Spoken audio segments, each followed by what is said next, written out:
So, for Shopee competitor is itong si superpixels.inc. So, ito yung shop niya. So, more on, ang binibenta niya dito is mga acrylic recognition tsaka mga 3D product. So, katulad nitong dalawa.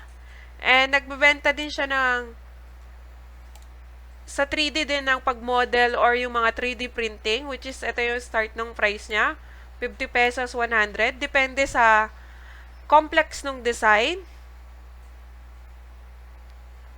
So, ito yung mga sample na nagawa niya. And then, yung acrylic naman na medal. So, sa acrylic medal niya, minimum siya ng 10 pieces. And then, may iba-iba siyang shape. So, may circle siya, may diamond and other shape pa. And then, meron din siyang mga sizes dito. So, meron na siya ditong 225 ratings. Nasa 10,000 sold na yung medal niya.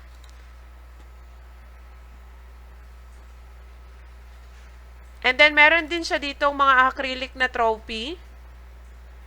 So, iba-iba din siya ng shape.